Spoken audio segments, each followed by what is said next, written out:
Bonjour, bienvenue dans une autre vidéo sur notre chaîne. Ici, nous traduisons des témoignages de personnes qui ont vécu des expériences de mort imminente. Aujourd'hui, nous allons connaître l'histoire de Chris Batt. Il dit qu'il a appris la vraie nature de l'amour de Dieu et a changé sa vision de la vie et de la mort. Si vous n'êtes pas encore abonné à la chaîne, abonnez-vous maintenant. Activez la cloche de notification pour être averti de chaque nouvelle vidéo. Écoutons maintenant le témoignage de Chris. Toute mon existence depuis l'âge de 8 ans, j'ai été hanté par des pensées suicidaires. J'ai ressenti une profonde tristesse et solitude, un sentiment qui a commencé quand je n'avais que 6 mois. Mon père n'a jamais été présent dans ma vie et ma mère cherchait une carrière prometteuse en tant que mannequin. Cependant, elle est tombée enceinte et en m'ayant, j'ai eu l'impression d'avoir ruiné ses plans. En conséquence, elle a décidé de m'abandonner dans une benne à ordures à proximité. J'ai été découvert par l'un des voisins alors qu'il sortait les poubelles. En entendant le cri d'un bébé provenant de la poubelle, la personne a décidé d'enquêter. Elle a été choquée de me trouver à l'intérieur et s'est exclamée « Mon Dieu, je connais ce bébé ». Alors elle m'a sauvé de la benne à ordures et a appelé ma grand-mère, l'informant qu'elle devait rentrer à la maison car son petit-fils avait été retrouvé dans la benne à ordures. Ma grand-mère a comparu devant le tribunal et le juge a décidé que ma mère n'aurait plus jamais la garde de moi. Cependant, ma grand-mère a fini par faire une dépression nerveuse et a été hospitalisée. Pendant ce temps, j'étais sous la garde de la sœur de ma mère, avec ses enfants et son mari. Ils m'ont accueilli, mais uniquement à cause de l'aide financière que je recevais chaque mois, je crois une sorte de prestation d'invalidité.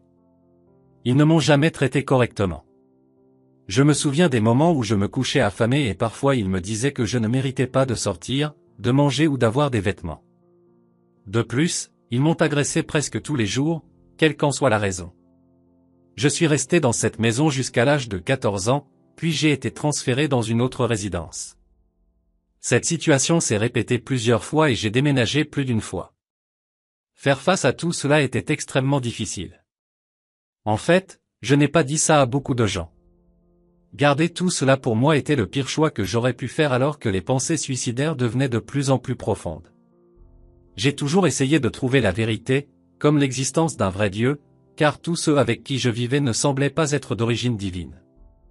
Comment pourrait-on traiter un enfant de cette façon? En regardant mes amis, j'ai remarqué qu'ils avaient des parents et des membres de la famille aimants et encourageants, ainsi que des systèmes de soutien émotionnel. Je n'avais rien de tout cela, juste moi-même. En les regardant conquérir leur première voiture, emménager dans de nouvelles maisons et appartements, je me suis toujours senti laissé pour compte et un échec complet. Il n'y avait personne à qui faire confiance. Les églises que j'ai fréquentées étaient similaires aux personnes avec lesquelles je vivais, car on m'a toujours dit de ne pas remettre Dieu en question. Il était mon seul espoir, mais j'ai commencé à me demander si Dieu m'aimait vraiment assez pour me donner une chance comme il l'a fait pour d'autres personnes dans leur vie. C'est arrivé au point où, vers l'âge de 22 ou 23 ans, j'ai décidé que j'allais sortir par moi-même, quoi qu'il arrive, parce que je croyais que Dieu ne m'aimait même pas. C'est à ce moment-là que j'ai commencé à planifier mon suicide. Quelques mois se sont écoulés et je faisais amende honorable avec tout le monde sur les réseaux sociaux, j'appelais les gens et leur disais que je les aimais, m'excusant de ne pas être assez. Alors que je regardais un train passer sur les rails, j'ai pensé à sauter devant. J'ai décidé de découvrir les heures auxquelles ces trains arrivaient quotidiennement. Quand j'ai finalement eu le courage de le faire, j'étais en train de me disputer avec un ami.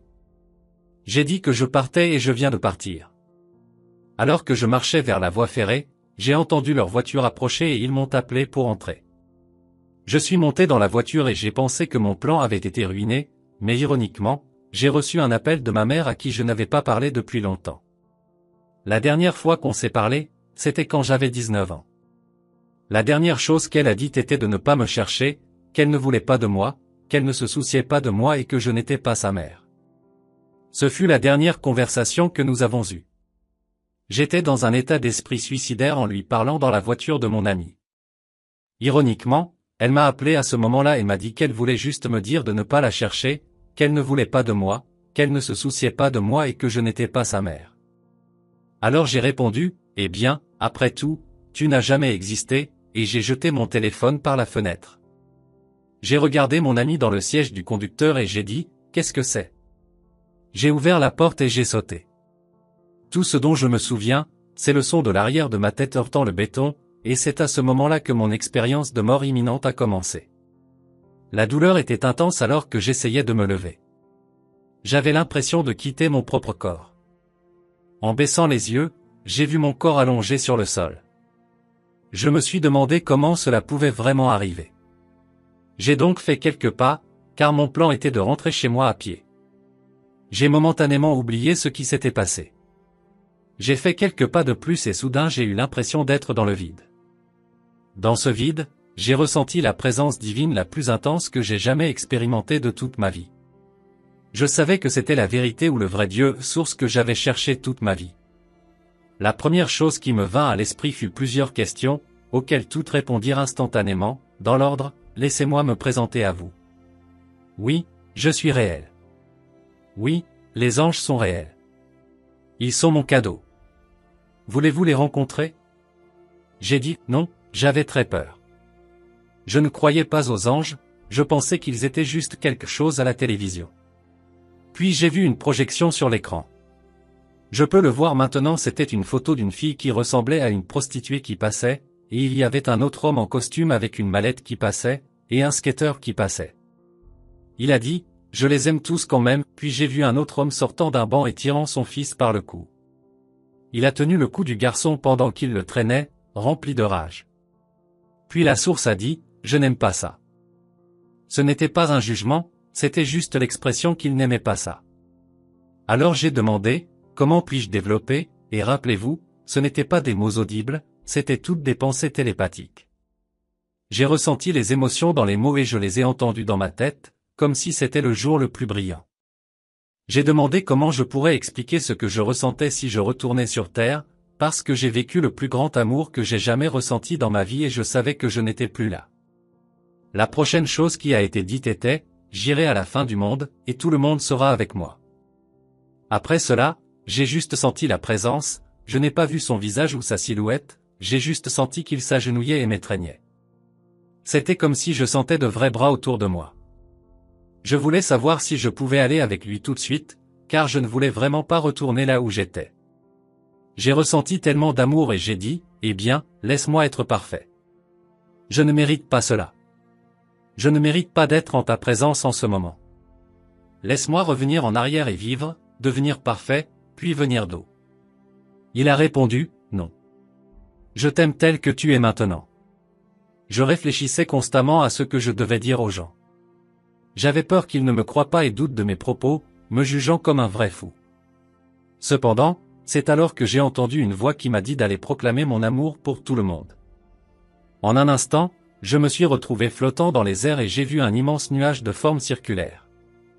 Si je traversais ce nuage, peut-être que je finirais dans le ciel ou quelque part similaire, peut-être le paradis. J'ai vu des anges tout autour de moi, éparpillés partout, mais deux d'entre eux me semblaient particulièrement familiers et j'ai concentré mon attention sur eux. L'un était à ma droite et l'autre à ma gauche. L'ange à ma gauche était tellement enveloppé de lumière que je pouvais à peine voir son visage. C'était une lumière trop intense à supporter.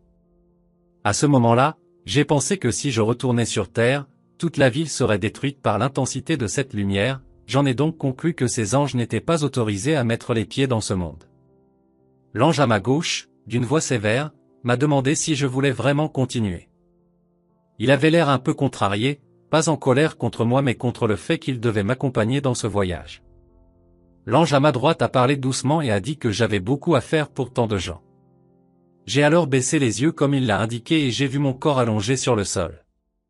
Les ambulanciers m'entouraient et mon ami était à gauche, tenant son téléphone. J'ai été surpris de réaliser que je pouvais voir mon propre corps et les ambulanciers alors que je flottais aux côtés des anges. C'était une expérience surréaliste. Les anges m'ont expliqué que c'était possible, puis m'ont demandé si je voulais rester ou partir. Après avoir entendu l'ange à ma droite dire que j'avais beaucoup à faire pour tant de gens, même sans bien le comprendre, j'ai décidé de repartir. En un instant, j'ai eu l'impression d'être de retour dans mon corps, me réveillant 3 jours plus tard aux soins intensifs. En ouvrant les yeux, j'ai trouvé les infirmières qui s'exclamaient « Oh mon Dieu! Il est réveillé! C'est un miracle !» À partir de ce moment, j'ai commencé à m'appeler « Miracle ». J'ai demandé ce qui s'était passé, pourquoi j'étais là, et j'ai été surpris de constater que je ne me souvenais de rien. On m'a dit qu'il avait vomi une substance verte et souffrait de saignements abondants. Ils pensaient que j'étais parti sans retour. Ils ont effectué plusieurs tomodensitogrammes et autres tests, me glissant à travers des machines dans des tunnels. J'étais à l'hôpital pendant environ une semaine, incapable de marcher ou de parler. Je ne connaissais même pas l'existence d'une expérience de mort imminente. La première fois que je suis sorti de l'hôpital, toujours en fauteuil roulant, j'ai levé les yeux vers le ciel et j'ai observé l'horizon des montagnes. Le ciel était clair et le temps était chaud. À ce moment-là, j'ai compris qu'il s'était passé quelque chose, que j'avais quitté mon corps. C'est à ce moment que j'ai ressenti un immense amour et que j'ai perdu ma peur de la mort. J'ai raconté l'expérience à la personne qui m'accompagnait, mais elle ne m'a pas cru, pensant que j'avais des hallucinations. La solitude que je ressentais à ce moment-là est revenue. 3 mois plus tard, je n'avais toujours pas retrouvé mon sens du goût ou de l'odorat, et ma capacité à bouger était toujours limitée. Un jour, en sortant de la douche, j'ai failli tomber et j'ai senti ma langue se coincer dans ma gorge. Je suis devenu étourdi et j'ai entendu par télépathie les mêmes voix que j'ai entendues lorsque j'ai trouvé mes anges, car elles semblaient extrêmement familières.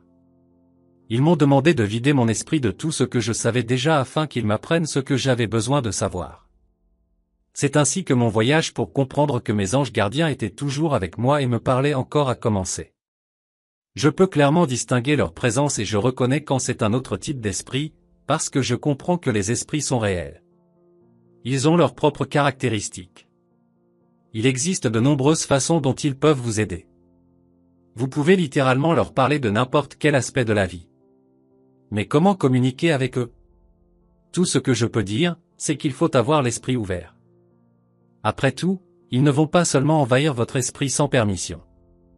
La première étape consiste donc à garder l'esprit ouvert et ensuite, d'une manière ou d'une autre, ils communiqueront. Peut-être que vous pouvez entendre quelque chose dans votre esprit. Peut-être qu'une chanson à la télévision ou à la radio vous rappelle quelqu'un quelque part. Vous pensez peut-être à quelqu'un et vous recevez soudainement un appel ou un SMS. Vous les entendez dans votre esprit, mais vous les ressentez dans votre cœur. Avec un peu de pratique, vous vous y habituerez et pourrez mieux comprendre les messages. Ils communiqueront avec vous si vous leur donnez une chance. J'ai vécu beaucoup de changements. J'ai perdu la peur de la mort. Je suis devenu plus spirituel que religieux parce que maintenant je sais qu'il y a un soulagement à savoir qu'il y a quelque chose au-delà de ce monde. La vie ne se limite pas à cela, c'est juste une expérience que nous traversons. Beaucoup de choses ont changé. J'ai commencé à voir les plantes et les animaux différemment. Avant, je ne m'intéressais pas aux animaux. Je pensais qu'ils n'avaient pas d'âme, des choses comme ça. Cependant, mon point de vue a changé. Maintenant, je les vois comme des êtres uniques, comme s'ils avaient aussi leur propre essence spirituelle. Quand je regarde les plantes, je me rends compte qu'elles ont aussi leur esprit. J'ai appris à admirer tout cela comme faisant partie de la nature, ce que je ne faisais pas auparavant. J'ai commencé à mieux comprendre les gens. Par exemple, si quelqu'un m'énervait facilement, après mon expérience, je le comprenais davantage. J'ai essayé de réfléchir à ce qu'ils traversaient dans leur vie, peut-être quelque chose de difficile. Je me suis mis à leur place, comme ils l'ont fait pour moi. Après mon expérience de mort imminente, mon travail a changé. J'ai commencé à travailler avec des enfants ayant des besoins spéciaux. C'est devenu ma passion. J'adore travailler avec ces enfants. J'ai choisi le domaine de l'éducation spéciale parce que je pense qu'ils ont besoin d'une aide supplémentaire et je pense qu'ils sont également connectés à Spirit. Au cours de mon expérience, mes anges m'ont dit que j'avais tant à faire pour tant de gens. Ce message m'est resté, car ils m'ont appris à être reconnaissant pour tout et, surtout, à m'améliorer chaque jour. L'une des choses les plus importantes qu'on m'a dit était d'aimer et de répandre l'amour partout où je le pouvais. C'est la chose la plus importante, parce que les gens ont besoin d'amour. Même la personne la plus en colère a besoin d'amour dans sa vie. J'avais besoin d'amour dans ma vie, et c'est le manque d'amour qui m'a poussé au suicide au moment le plus difficile. Ce n'est certainement pas facile pour la plupart des gens. Je comprends la peur de répandre l'amour comme il y a la peur de ne pas le récupérer. Vous pourriez rencontrer quelqu'un, lui montrer de l'amour et recevoir des mots mauvais ou négatifs en retour, ou même être ignoré pour avoir montré de l'affection. Certains pourraient même se demander pourquoi vous montrez de l'amour, pensant que vous êtes naïf. Je pense que ça fait peur aux gens aussi. Alors tout ce que je fais, c'est partager mon histoire avec eux, ma vérité et mon espoir. Je leur dis dans l'espoir que cela pourrait les aider. Au cours de mon expérience, j'aurais aimé rencontrer quelqu'un qui avait de l'espoir. Donc, mon point de vue sur le suicide est que vous vous trahissez, pour ainsi dire. Mais comme je l'ai mentionné, je ne peux pas juger, car certaines personnes se sentent épuisées, tout comme moi. Il n'y avait rien de pire que d'être dans cet état. Je ne m'inquiétais pas de ce qui allait se passer ensuite. Rien ne pourrait être pire que d'être ici. C'est pourquoi je ne peux pas juger, mais j'aimerais pouvoir dire à quiconque envisage de se suicider de rester dans les parages. Des trucs, j'espère juste que ça change parce que juste au moment où vous êtes sur le point d'abandonner, c'est là que quelque chose de bien va se passer. Si je pouvais revenir en arrière, je me dirais, ce monde est trop grand. Tu es important. Parce que si ce n'était pas le cas, tu ne serais pas là. Je me dirais aussi que parmi toutes les personnes que tu rencontres, il y a quelqu'un à qui tu peux parler et qui t'aime. Sinon, je peux t'aimer. J'ai de l'espoir dans ce monde, même dans des moments comme celui-ci, car il y a tellement de gens qui ont de l'amour en eux. Cela pourrait simplement être contagieux et cela pourrait affecter l'autre personne qui cause l'amour. Il est vraiment prouvé que l'amour guérit. L'amour gagne toujours, parce que c'est de là que nous venons. Tout le monde a des talents. Tout le monde est utile à quelque chose. Quelqu'un peut être un artiste, il peut si bien dessiner. Pour ma part, j'étais vraiment bon en musique. J'essaierai donc d'utiliser cela comme quelque chose de positif pour aider les gens à traverser des moments difficiles. Peut-être qu'ils peuvent écouter ma musique pour soulager le stress. Quelqu'un peut être un bon cuisinier. Nous avons tous besoin de nourriture. Vous savez, il y a des chefs, les chefs les plus professionnels. C'est un talent. C'est un cadeau. Quelqu'un peut être un grand orateur. Tout le monde a des talents et tout le monde est utile dans ce monde. Donc, chaque matin, j'aime généralement me lever tôt. Et si je vais travailler le matin ou quelque chose comme ça, je vais à un endroit précis avant d'aller travailler. Donc je peux juste réfléchir et me vider l'esprit. Certains ont leur propre forme de méditation. La façon dont j'ai appris comment fonctionne le monde des esprits, ce n'est pas si exigeant. Vous n'êtes pas obligé de suivre toutes les techniques que vous voyez quelqu'un faire lorsqu'il est assis et qu'il croise les jambes. Vous pouvez méditer les yeux ouverts, vous pouvez marcher et méditer. Si je suis chez moi le matin, je mets mes écouteurs et médite parfois avec de la musique. Parfois, je n'ai pas de musique. Quoi qu'il en soit, je vais faire les 100 pas en réfléchissant et en organisant les choses, en planifiant la journée, qu'est-ce que je dois faire aujourd'hui? Que dois-je faire la semaine prochaine? Il y a tellement de façons de méditer et elles ouvrent tout votre esprit et clarifient vos pensées. Je crois que la plupart des gens recherchent des choses matérielles parce qu'ils recherchent cette paix intérieure.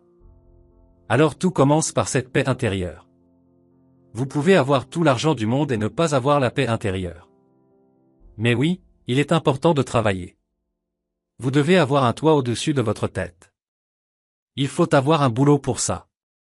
Je veux dire, oui, ces choses sont importantes. Ne vous méprenez pas. Mais certaines personnes en font toute leur vie et finissent par perdre cette paix intérieure. Donc mon message principal est, tu es assez et tu es aimé.